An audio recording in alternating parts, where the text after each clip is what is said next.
The night was heavy with silence.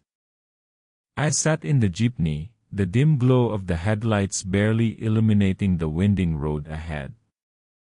The scent of damp earth mixed with the faint smell of gasoline as we drove deeper into the rural province.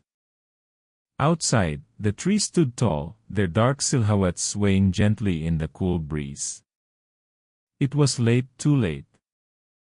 Most of the passengers were either asleep or staring blankly at the empty road ahead.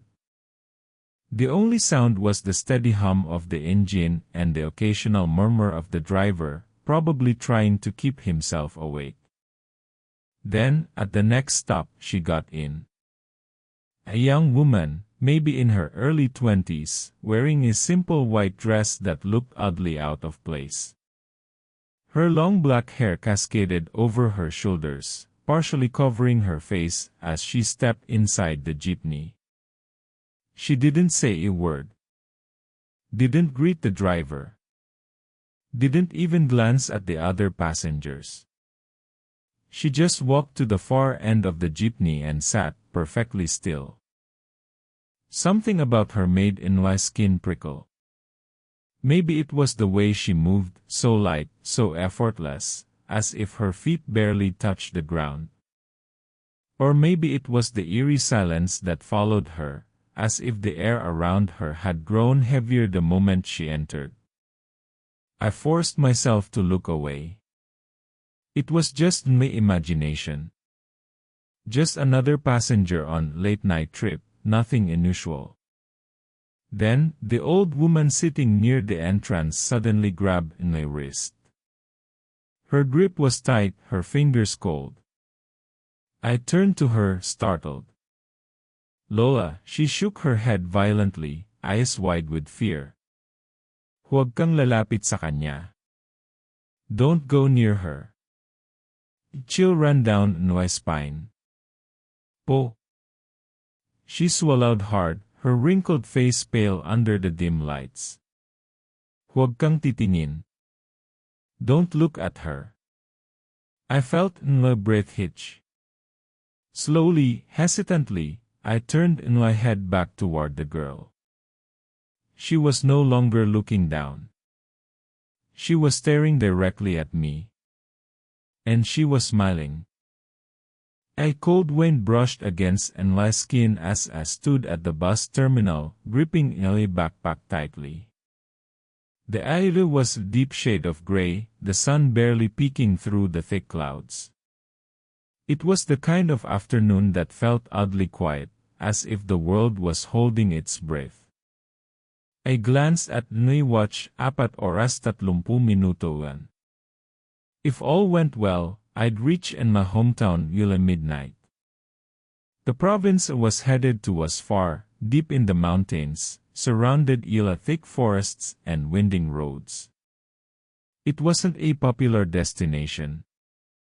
Only locals and a few traders made their way there, which is how buses to the area were limited. The vehicle was about to board wasn't a luxurious tour bus with air conditioning or plush seats. It was an old, rickety passenger jeepney, the kind that had seen years of use, with faded paint and metal bars welded onto the windows. It would be a long and uncomfortable ride, but I was used to it. As I approached the jeepney, the driver, a man in his late 50s with a cigarette dangling from his lips, gave me a once-over. "San ka papunta, iho?" he asked, his voice hoarse. "Papunta po ako sa San Isidro," I replied, mentioning Eli's small hometown in the mountains. He gave a small nod and gestured for me to get in. I climbed into the vehicle, immediately hit Eli the scent of old leather, sweat, and the faintest trace of something metallic, perhaps rust or something else, couldn't quite place. There were already few passengers inside, most of them older men carrying sacks of rice or baskets filled with produce. A mother with a small child sat near the entrance, the boy sucking on a piece of candy while his mother fanned him with a folded newspaper. I made my way toward the middle row, choosing a spot where I could lean against the metal side of the jeepney for support. As I adjusted my seat, I felt the vehicle shift slightly as another passenger climbed in. When turned in my head, I saw her. A young woman, probably in her early 20s, with long black hair cascading over her shoulders, took a seat just across from me. She was wearing a plain white dress, something simple yet oddly out of place for a long and dusty trip like this. Her skin was pale, almost too pale, and her eyes were downcast, staring at her lap as if lost in thought. At first, I didn't pay much attention. She was just another passenger, another tired traveler making her way home. But something about her presence felt off. Maybe it was the way she held herself, her back unnaturally straight despite the raw seat. Or maybe it was how she barely moved, her hands resting on her lap without fidgeting, her breathing slow and almost non-existent. The driver climbed into the front seat, flicking his cigarette onto the ground before starting the engine. The vehicle roared to life, shaking slightly as it pulled out of the terminal and onto the road. The ride had officially begun. As we drove through the outskirts of the city, I couldn't help but glance at the girl from time to time. She hadn't shifted an inch. Most people, even in their quietest moments, had small movements, adjusting their seat, fixing their hair, scratching their arm, but she remained completely still. Her fingers, long and slender, were clasped together tightly, and her lips, a natural shade of pink, were pressed firmly. Then, without warning, she lifted her head. Her eyes locked onto mine. A jolt of unease shot through me. Her gaze wasn't hostile, nor was it particularly friendly. It was empty, as if she were looking through me rather than at me. For a split second, I thought I saw something else in those dark irises, something old, something knowing. I quickly looked away, pretending to check on my phone, even though there was no signal this far out. I scolded myself internally. I was probably just overthinking things. Maybe she was just tired. Maybe she was just a quiet person who didn't like social interactions. Still, I couldn't shake off the creeping sensation that something was strange about her. The sun began to set, painting the isle in hues of orange and deep purple. The jeepney rattled as it sped down the uneven roads, passing through small villages where children played outside, their laughter echoing through the air. The warm glow of the setting sun cast long shadows inside the vehicle, making the interior feel dim. It was at this moment that I noticed something odd. Despite the fading sunlight, despite the shifting shadows inside the jeepney, the girl's shadow remained perfectly still. It didn't flicker, didn't stretch or move like the rest of ours did. It was as if it wasn't affected by the changing light at all. Chill crawled up on my spine. I shifted uncomfortably in my seat, my fingers gripping a backpack. I wanted to dismiss it as a trick of the light, but my gut told me otherwise.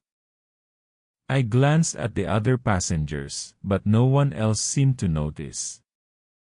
They were either asleep or preoccupied with their own thoughts. I took deep breath, trying to steady myself. Maybe I was just tired. Maybe I was imagining things. But deep down, I knew something wasn't right. And I was about to find out just how wrong it was. The jeepney continued down the winding road, leaving behind the last signs of civilization. Trees lined both sides of the highway, their silhouettes stretching into the twilight like dark fingers reaching for the isla. The occasional roadside lamp flickered weakly, casting ghostly glows on the pavement. I shifted in my seat, trying to shake off the unease creeping up my spine. And my eyes flicked back to the girl. She hadn't moved. Not even once. Most passengers were starting to doze off. The mother beside the entrance cradled her sleeping child, while an old man across from me rested his chin against his chest, snoring softly. The only ones still awake were the driver, me, and her. Something about her posture felt unnatural.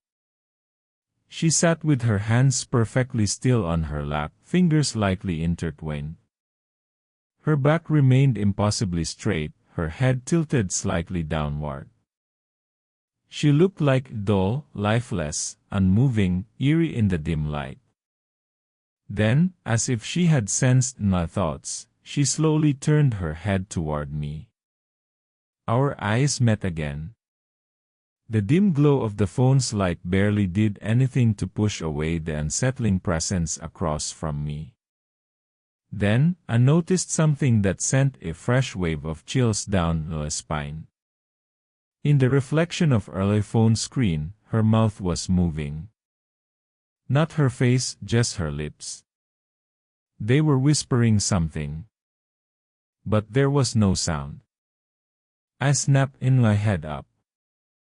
She was still staring at me. But her lips weren't moving anymore. I felt my breath hitch. Had I imagined it? Was it just a trick of the light? A rustling sound broke the silence. I turned toward the window. Outside, the trees were swaying lightly, though there was no wind. The darkness beyond the glass seemed thicker, deeper, as if the road we were traveling on no longer belonged to the world I knew. I forced myself to calm down. Maybe it was overthinking things. Maybe it was just psyching myself out because of the eerie setting.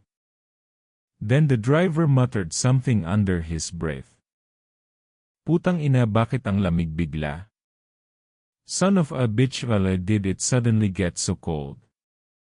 That was when I realized I wasn't the only one who felt it. The air inside the jeepney had turned freezing.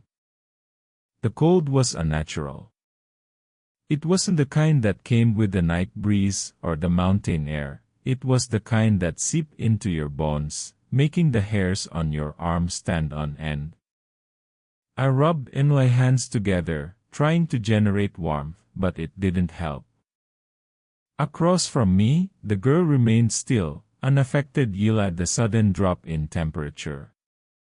The driver grumbled again, shaking his head. Nirse, malas too, he muttered before pulling the jeepney over at a small roadside gas station. It was the only sign of life in the area, just a single flickering lamppost, an old wooden convenience store, and a lone attendant leaning against a fuel pump. Most of the passengers stared awake as the vehicle came to a stop. The mother carried her sleeping child out to stretch, and a few men stepped off to buy snacks or use the restroom. I hesitated before following. El brake sounded good.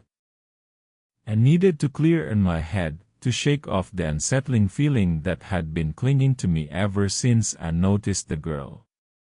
As I stepped out, the cold air hit me like a wall. It was even colder outside.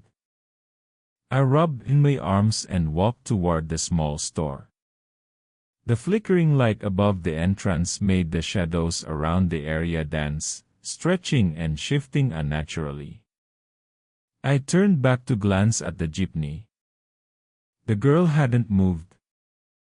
She was the only passenger left inside, sitting perfectly still in the dim interior. The driver was already outside, lighting another cigarette near the gas pump, but she remained in her seat, unblinking, unmoving, staring straight ahead. Something in my gut told me to stay away. I turned and walked toward the store. The cashier, an old woman with graying hair, looked up as I entered. She glanced past me toward the jeepney before narrowing her eyes. "You're traveling late," she said, her voice low. I forced a small smile. "Yeah, heading home to San Isidro." She didn't respond immediately. Instead, she looked past me again. This time, her expression darkened. "Who are you traveling with?" she asked. I frowned, caught off guard the question.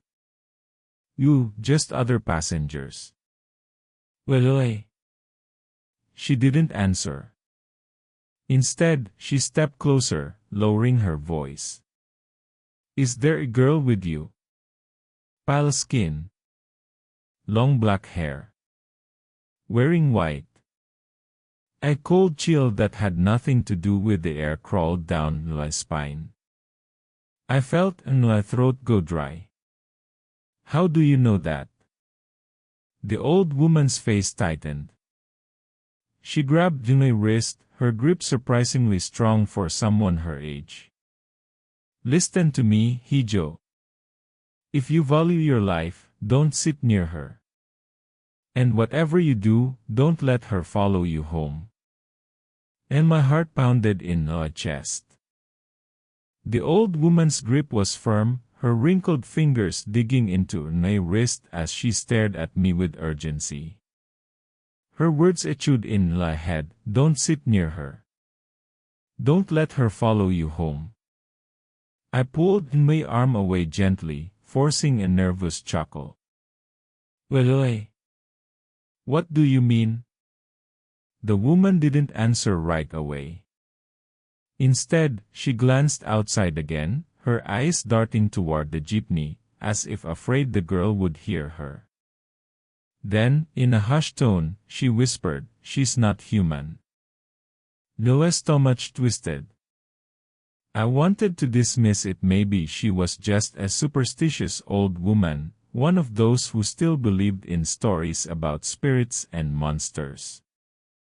But something about the way she spoke, the fear in her voice, the sharpness in her eyes, made it impossible to ignore. I turned back toward the jeepney. Through the dusty window, I could see the girl still sitting there. She hadn't moved at all. Even as the other passengers climbed back in, stretching and yawning, she remained frozen, her gaze fixed forward. The driver stumped out his cigarette and climbed into his seat. "Balik na tayo, alis na," he called out.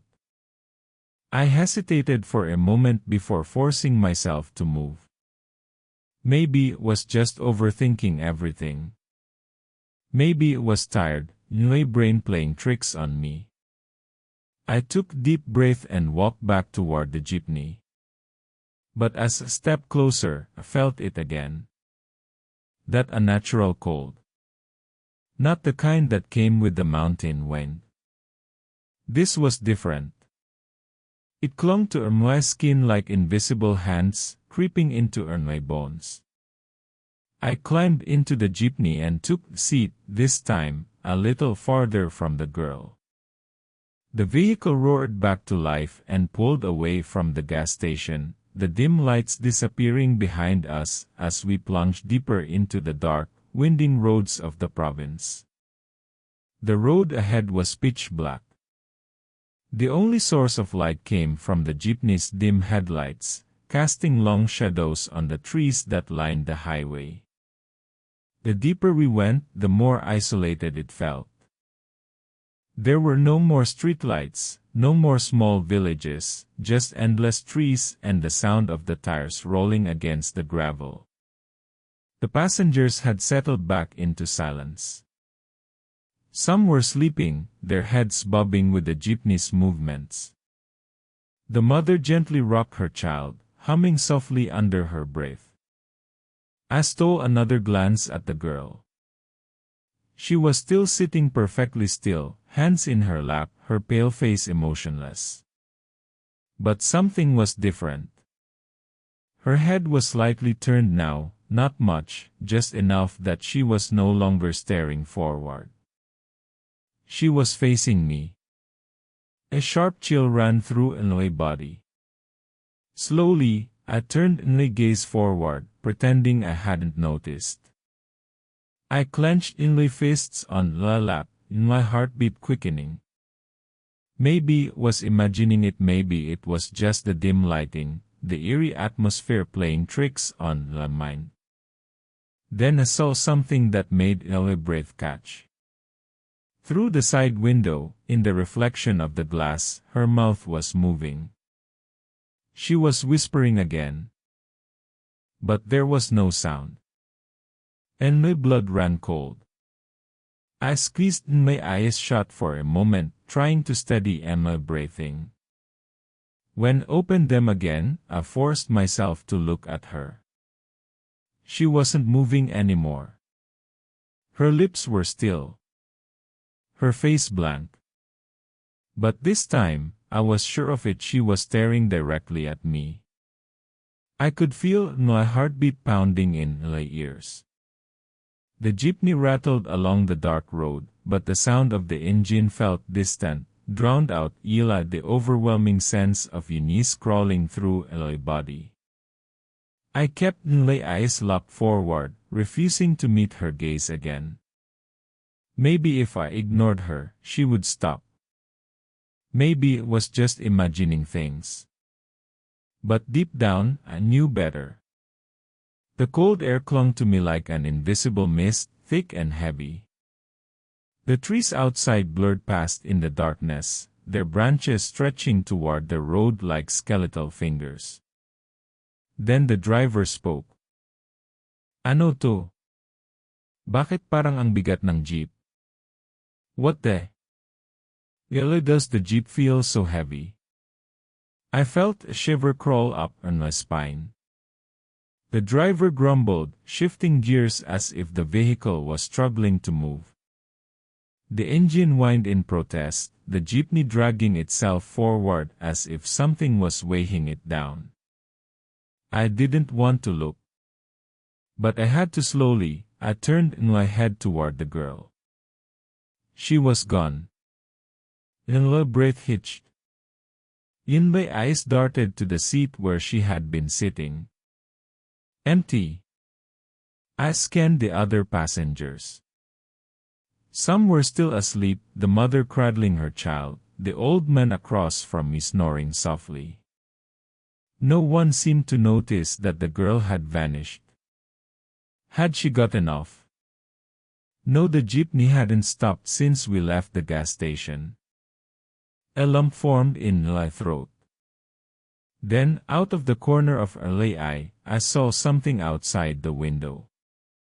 My stomach twisted. She was there. Walking alongside the moving jeepney. At the same speed. Her white dress billowed slightly, but her face remained eerily still. Her eyes, dark and empty, were locked onto me. I felt paralyzed.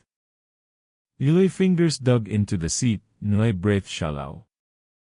The jeepney wasn't going slow. We were traveling at a steady pace, yet she moved effortlessly beside us. Then she smiled. A slow, unnatural curve of her lips. And that's when I saw it, her feet weren't touching the ground. I clamped my eyes shut, forcing myself to breathe. This isn't real. This isn't real. A sudden bang jolted the vehicle. The driver cursed, slamming on the brakes. The jeepney screeched to a stop, nearly throwing some of the passengers forward. The mother gasped, clutching her child tightly. What the hell was that? One of the men at the back muttered, rubbing his head. The driver quickly stepped out, shining his flashlight toward the road. Tangina naman, wala namang lubak dito. Damn it, there's no pothole here. I hesitated before peeking outside. The headlights barely illuminated the empty stretch of road ahead. The forest loomed on both sides, thick and dark. There was nothing there. No girl. No sign of what had made the noise. Just silence. But I knew she was still watching. Somewhere. Waiting. The driver cursed under his breath as he kicked at the dirt road, shaking his head in frustration. Walang lubak, walang bato, ano yung nabangga natin? No potholes, no rocks, what the hell did we hit? Some of the passengers started murmuring, half asleep and confused. The old man beside me rubbed his eyes. Baka naman hayop lang na tumawid. Maybe it was just an animal crossing the road. But deep down, I knew that wasn't it. I swallowed hard, my hands gripping Nilay backpack tightly. Then my mind raced back to what I had seen, the girl walking beside us, keeping pace without touching the ground. And that smile. That unnatural, knowing smile. I turned toward the window again, scanning the darkness outside. The trees stood still. The night was eerily quiet. No crickets. No rustling leaves. Just silence. It was as if the entire forest was holding its breath. The driver climbed back into the jeepney, shaking his head. Wala namang sira. Liray, sige na, alis na tayo. Nothing's broken. Liray, let's just go. The vehicle rumbled to life again, and we continued down the lonely road. I took deep breath, trying to calm my nerves. Maybe, just maybe, I had imagined it all. The shadows, the movement, the way she seemed to vanish, maybe my mind was playing tricks on me. But then, a voice spoke. Low. Raspy. Almost a whisper. From right beside me. Hindi mo siya dapat tinitingnan. You shouldn't have looked at her. I flinched, whipping my head toward the source. It was the old man. His wrinkled face was turned slightly toward me, his eyes half-lidded as if he wasn't even fully awake. His voice was barely above whisper, but his tone was filled with something heavy, something close to fear. I felt my throat go dry. Ano pong ibig niyong sabihin? What do you mean? He didn't answer right away. He just let out a slow, tired sigh, as if the words weighed on him. Then, in a voice even lower than before, he said, Kung nakasabay mo siya, ibig sabihin may gusto siya sa'yo. If she sat with you, it means she wants something from you. A shiver ran down my spine. Elve's grip on Lilay's backpack tightened. Sino ho, but didn't get to finish. Because at that exact moment, a hand, ice cold and weightless, brushed against Lilay's shoulder. I froze. The touch was light, almost delicate, but it was cold. Not the kind of cold you'd feel from an air-conditioned room or chilly breeze. It was the kind of cold that seeped through your skin, crawling into your bones like ice spreading from the inside out. Slowly, stiffly, I turned in my head.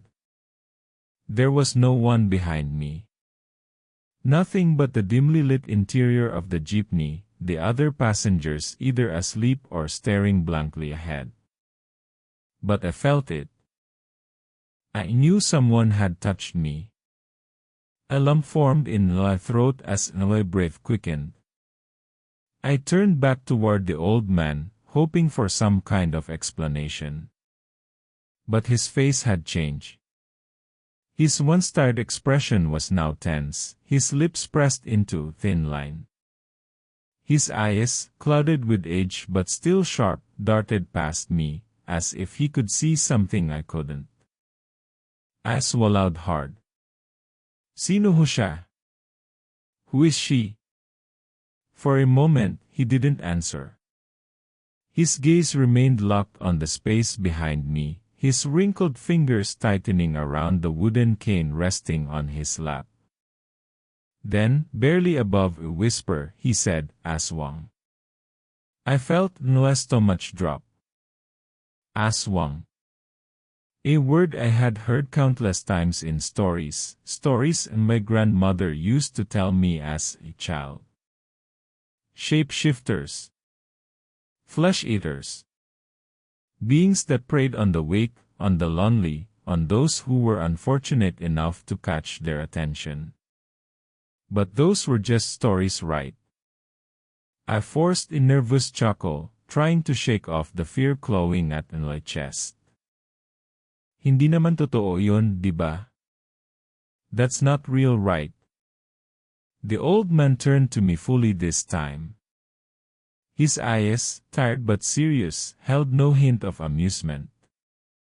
Sinong nagsabing hindi? Who told you that? I opened my mouth to respond, but before I could say anything, the jeepney lurched. The lights inside flickered violently, casting eerie, shifting shadows along the walls. The driver cursed loudly, gripping the steering wheel as the vehicle suddenly felt heavier again, as if something or someone was dragging it down. A high-pitched, scratching sound echoed through the air, like nails scraping against the metal roof. Then, from the window beside me, a face appeared. Pale. Wide-eyed. Smiling. It was her. She was outside the jeepney, staring at me through the glass. But we were moving. Fast. And she was keeping up. Her long, black hair whipped wildly in the wind, but her face remained still, eerily still. Her eyes locked onto mine, her lips curling into that same, unnatural smile. I wanted to scream. To run, to do something. Then her mouth moved. And this time, I heard her. Hindi ka makakatakas. You can't escape. The lights inside the jeepney went out. Darkness swallowed the jeepney. For a moment, everything was silent, no voices, no engine, no wind outside. Just an overwhelming, suffocating nothingness. Then, chows. The mother screamed, clutching her child as the jeepney jerked violently, almost tipping to one side. The driver cursed loudly, wrestling with the wheel. Some passengers woke up in panic, their confused cries mixing with the rising fear in the air. But I couldn't move. I was still staring at the window, at the empty space where the girl had been just seconds ago. She was gone. But the weight of her words lingered in the cold air. Hindi ka makakatakas. I clenched my fists, my breath coming out in shaky bursts. Needed to do something, but my body refused to obey. Fear had wrapped itself around my chest like an iron grip. Then, a sound. A whisper. Coming from inside the jeepney. Bakit ka natatakot? Really, are you afraid? And my blood ran cold. The voice was close. Too close. I turned in my head, she was inside the jeepney now. Sitting right beside me. Her pale face was inches from mine. Dark, hollow eyes bored into me, her lips curling into that same eerie smile. I wanted to scream, but the sound died in my throat. My body was frozen in place, trapped in some invisible force that refused to let me move. Then, slowly, she lifted a hand and reached for me. Her fingers, long and thin, hovered just above her chest. I could feel the cold radiating from her, the air around her heavy, suffocating. Halika. Come with me. The old man beside me suddenly moved. His gnarled hand shot out, gripping Noy's arm so tightly that pain jolted me out of early trance. Huwag kang titingin. Tumayo ka. Don't look. Get up.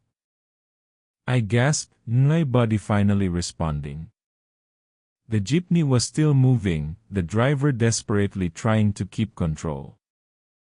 Passengers were panicking, some shouting for him to stop, others pressing themselves against their seats, sensing that something was terribly wrong. The old man gritted his teeth. Bumaba ka sa susunod na tigil. Huwag kang lilingon. Get off at the next stop. Don't look back. I nodded frantically, my pulse racing. The girl tilted her head, her expression unreadable. Then, the jeepney screeched to a stop. The driver yelled, hanggang dito na lang tayo. Ayaw ko na. Bumabagni kayo. This is as far as I'm going. I'm done. Yeah. I didn't hesitate. I grabbed my bag, stumbling over on my own feet as I rushed toward the exit. The mother followed, clutching her child tightly. The other passengers, confused and terrified, scrambled out as well. The moment Nilay's foot hit the ground, the jeepney's lights flickered back on and she was gone. No sign of the girl. Just the driver, his face pale as a ghost, shaking his head. May bumaba ba dyan kanina? Did anyone get off earlier? My heart dropped. He didn't see her. She was never supposed to be there. I turned to the old man, my hands still trembling. Ano siya? What was she? He sighed heavily, looking at me with tired eyes. Isa siyang aswang na naghahanap ng kasama. She's an aswang looking for someone to take with her. I swallowed hard. And my throat was dry. Kung hindi ka bumaba, he added, his voice low, baka ikaw na ang sumunod sa kanya. If you hadn't gotten off, you might have been the next one to follow her. A shiver ran down my spine. I turned to look at the dark road stretching ahead of us. The forest loomed in the distance, silent and still. Somewhere, hidden in the shadows, she was still waiting.